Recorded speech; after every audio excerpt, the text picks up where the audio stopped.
Túto reláciu vám prináša nový bazárový portál nabazar.sk.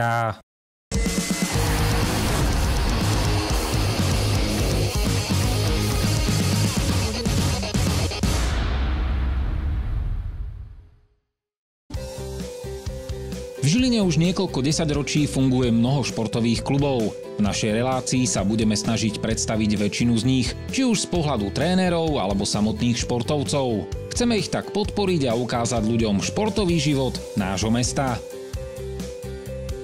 Dnes zdravím všetkých divákov a poslucháčov a chcem vám predstaviť jedného úspešného človeka, môjho kamaráta, môjho priateľa, môjho brata a nie je to nikto iný ako Andrej Mozolany. Čau Andrej. Pozdravujem vás, takisto pozdravujem všetkých fanúšikov, fitness komunity a ľudí, ktorí radi športujú a hýbu sa. Andrej, prosím ťa, ty si prakticky svetoznámy človek, kulturista. Od kedy sa venuješ kulturistike ako takej? Tak cvičiť som začal pomerne skoro na základnej škole, čiže keď to bereme celkovo, koľko sa venujem cvičeniu, tak je to už zo pár desiatok rokov. Ale tomu vrcholovému alebo súťažnému bodybuildingu sa venujem od roku 2000. V podstate do roku 2017 som bol aktívny aj ako pretekár. Stále cvičím pre seba, baví ma to, pretože kulturistika, cvičenie je môj životný štýl, ktorý proste milujem.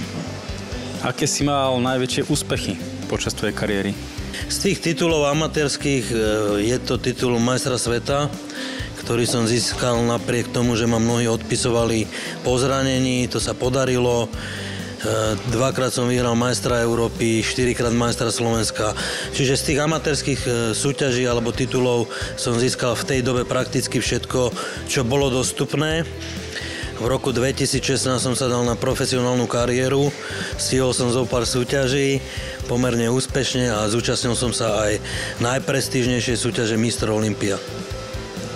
Tým sa nemôže asi každý pochváliť na Slovensku. Je to vrchol.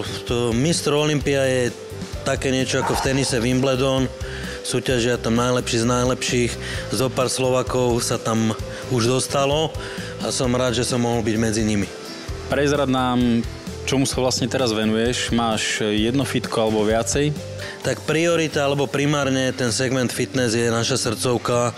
Tomu sa venujeme v viacerých segmentoch. Jednak je to fitko, jednak je to športové oblečenie, doplnková výživa, zdravá strava. Čiže taký mix zo všetkého, čo k tomu patrí. A niektoré veci sa snažíme ešte vylepšovať a niektoré veci pripravujeme a budeš prekvapený, čo nové nás čaká. To by si nám mohol aj predstaviť, či je to tajné? Uvidíš. Prezradím že v Žiline máš 3 fitness centrá. Čo sa týka nejakej ďalšej expanzie, plánuješ niečo teda? Každý vie, že ten fitness sektor bol posledné 2 roky v takom krči, lebo boli tu rôzne opatrenia, ktoré neumožňovali nejakým spôsobom prevádzkovanie tých fitiek. Boli tam zákazy. Teraz sa to ešte len pokúšame nejakým spôsobom dať do pohybu. Chceme sa nadýchnúť, ale ak tá situácia bude priaznivá, čo ja tomu pevne verím, že rok 2023 bude lepší ako bol tento a lepší ako bol ten predchádzajúci 2022, tak sme otvorení rôznym novým projektom. Ja teraz nebudem konkrétny, lebo nič nie je isté, ale určite chceme progresívne pracovať na tom, aby sme zase zaradili nejaké ďalšie veci do nášho portfólia a rozšírili okruh svojej podnikateľskej činnosti. Ja sa priznám, že my dvaja sa poznáme viac ako 25 rokov a prvýkrát som u teba cvičil práve pred 25 rokmi.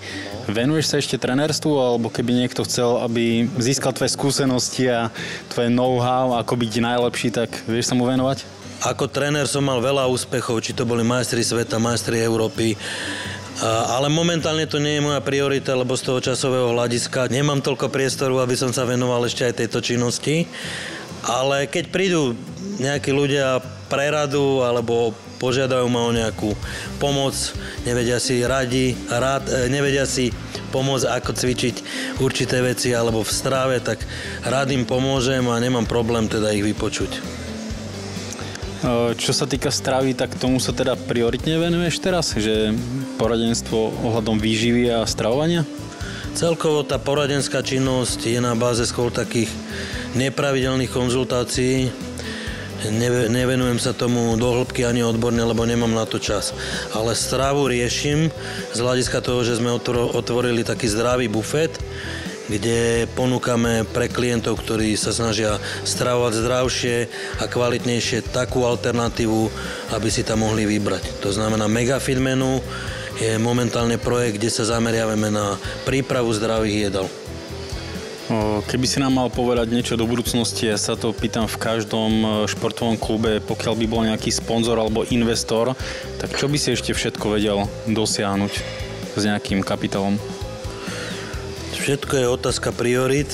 Aj v tomto, tak ako si povedal, že je to otázka jednak nadstavenia toho, čo by sme chceli robiť a nadstavenia tých možností finančných. Sú tu ešte nejaké možnosti presadenia sa na trhu v určitých veciach, ktoré mám v hlave, ale takto nebudeme nikomu dávať na stôl noty. Kto má veľa peňazí a nevie, čo s nimi, musí sa obrátiť na nás, napríklad, a možno vymyslíme nejaký biznis model alebo nejaký biznis plán, ktorý pomôže aj investorovi, aj mne a budeme spokojní. Ale ten sektor fitness, ja nehovorím, že konkrétne fitka, lebo tých je v Žiline pomerne dosť, má stále nejaké rezervy, pretože ľudia do budúcna budú viac dbať o svoju postavu, o ten pohyb. Že sú tu určité možnosti, kde vidím nejakú dieru, do ktorej by sa teoreticky dalo nejakým spôsobom možno aj zainvestovať.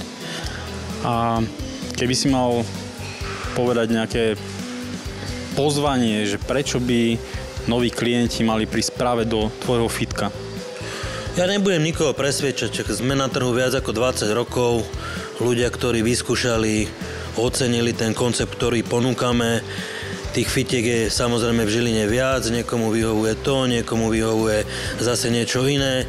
Treba prísť a vyskúšať, už nebudem nikoho nútiť, presviečať, že sme najlepší. Sám každý na vlastnej koži nech si vyskúša tréning u nás, pozývam ho a potom nech to vyhodnotí, aké prostredie, aké benefity, aké služby a celkovo potom nech si urobí taký z toho spätný feeling a keď sa bude u nás cítiť dobre, nech sa páči, môže u nás cvičiť. Takže môžeme teraz všetkým divákom a poslucháčom dať prvý tréning zdarma u teba. No neviem, ako by sa to v tomto momente odkontrolovalo, ale keď sleduje niekto našu fanpage alebo náš Instagram, tak vie, že tam ponúkame rôzne akcie. Z času na čas tam pre nových klientov bývajú aj jednorazové voľné vstupy, takže ja nesľúbim, že hneď konkrétne v tomto momente to bude funkčné, ale keď budete sledovať naše facebookové a instagramové stránky, dáme vám spätne vedieť, alebo vám oznámime, kedy bude prebiehať akcia voľného vstupu a kedy si budete môcť, pokiaľ ste u nás není registrovaní, prísť prvýkrát bezplatne zadarmo zacvičiť. Andrej, veľmi pekne ďakujem za rozhovor a ideme makať. No poďme na to, som zvedavý, čo nám Jano dneska predvedie.